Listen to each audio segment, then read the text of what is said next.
Hello everyone, welcome to Mampi Rasoi চ্যানেলে সবাইকে আবারও স্বাগত জানিয়ে একটি নতুন রেসিপি নিয়ে আবারও হাজির হয়ে গেলাম বন্ধুরা এই রেসিপিটি এতটাই স্বাদের, গরম ভাতের সাথে যদি হয় এই রেসিপিটি তাহলে তো হাত পা চেটেই খাবে, এতটাই টেস্ট হয়। এই রেসিপিটি তোমরা রাতে ডিনারও করতে পারো, রুটির সাথে বা পরোটার সাথে। চলো কি কি উপকরণ দিয়ে বানাই তোমাদেরকে দেখাই।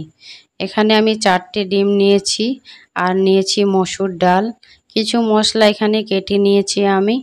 এই পর্যায়ে আমি এখানে মসুর ডাল 1 কাপের মতো দিয়েছি, তোমরা যেরকম রান্না করবে সেরকম দেবে। এখানে আমি ভালোভাবে ধুয়ে নিচ্ছি, ধোয়া হয়ে গেছে আমার। এখন আমি একটা মিক্সার বোল নিয়েছি, এতে এখন আমি পেস্ট করে নেব ভালোভাবে। এইভাবে পেস্ট করে নিতে হবে, ডালটাকে বেশিক্ষণ ভিজিয়ে রাখলে হবে না, সঙ্গে সঙ্গেই হয়ে যাবে, দিয়ে ধুয়ে ভালোভাবে হয়ে যাবে। এখন আমার পেস্ট করানো হয়ে গেছে, এখন আমি মশলাটাই পেস্ট করে নেব।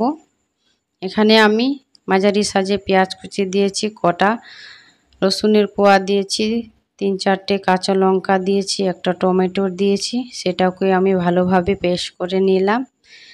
বন্ধুরা এখানে আমি ডিমের মধ্যে যে আমার মসুর ডালের পেস্টটা ছিল সেটা এখন অ্যাড করে দিয়েছি, এইটাকে আমি ভালোভাবে ফেটে নেব। এইভাবে যদি রান্নাটি করতে পারো তো হাত চেটে পুটে খাবে বন্ধুরা। আমি যা রান্না করি সব অসাধারণ রান্না, একদিন বাড়িতে ট্রাই করে দেখবেন, বিশ্বাস না হলে বন্ধুরা।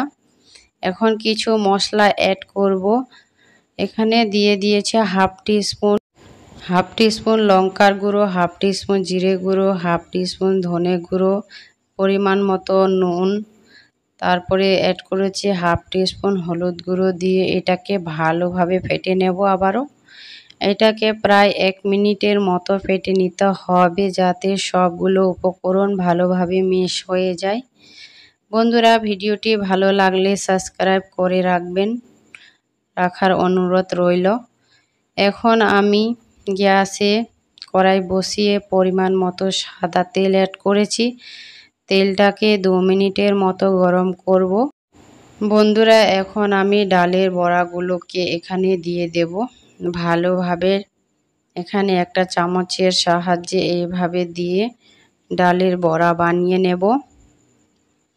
আমার এই টিপসটি ফলো করে যদি রান্নাটি করতে পারো তাহলে তো অনেক মজার হবে, খেতে দারুণ হবে বন্ধুরা। যাকে বানিয়ে খাওয়াতে পারবেন সেই অনেক প্রশংসা করবে। এখন আমি গ্যাসটাকে লো ফ্লেমে রেখে এটাকে উল্টে পাল্টে ভালোভাবে দুপাশে ভেজে নেওয়া হয়ে গেছে আমার। এ পর্যায়ে আমি যে মশলাটা পেস্ট করে রেখেছিলাম সেটা দিয়ে দিলাম, আবার কিছু মশলা অ্যাড করছি। হাফ টিস্পুন লঙ্কা গুঁড়ো, হাফ টিস্পুন ধনে গুঁড়ো, হাফ টিস্পুন জিরে গুঁড়ো, হাফ টিস্পুন হলুদ গুঁড়ো, পরিমাণ মতো নুন দিয়ে এটাকে ভালোভাবে আবারও নেড়ে চেড়ে নিচ্ছি। এখানে একটুখানি নেড়ে চেড়ে আবারও আমি 2 মিনিটের মতো মশলাটাকে ঢাকনা দিয়ে দিয়েছিলাম। দেওয়ার পরে আবারও ঢাকনাটা তুলে আমি নেড়ে চেড়ে নিচ্ছি, আবারও 2-3 মিনিটের মতো ঢাকনা দিয়ে দেব। এই কাজটি একটু সময় ধরে করবেন, গ্যাসটাকে লো ফ্লেমে রাখবেন, হাই ফ্লেমে রাখতে যাবেন না, নাহলে পুড়ে যেতে পারে। পুড়ে গেলে অত স্বাদ হবে না, ভালো লাগবে না খেতে। এই জন্য বলছি একটু গ্যাসটিকে লো ফ্লেমে রাখবেন, তাহলে রেসিপিটি খেতে অনেক মজা লাগবে। এই পর্যায়ে আমি পরিমাণ মতো পানি দিচ্ছি, তোমরা যেরকম পাতলা ঝোল খেতে ভালোবাসো সেরকম দেবে। বন্ধুরা আমি গ্রামের মতো বানাই, খেতে অসাধারণ লাগে, একবার বাসায় ট্রাই করে দেখবেন। যদি ভালো না লাগে তো আমাকে কমেন্ট করে জানাতে ভুলবেন না। একবার দেখবেন বাড়িতে ট্রাই করে রেসিপিটি কেমন লেগেছে খেতে। যদি ভিডিওটি ভালো লাগে তাহলে সাবস্ক্রাইব করে রাখতে ভুলবেন না। এইভাবে আমার রান্নাটি করা হয়ে গেছে। দেখতেই পাচ্ছ এইভাবে আমি রান্নাটি করে নিয়েছি। অসাধারণ খেতে এই রান্নাটি তোমরা গরম ভাতের সাথে বা রুটির সাথে বা পরোটার সাথে খেতে পারো।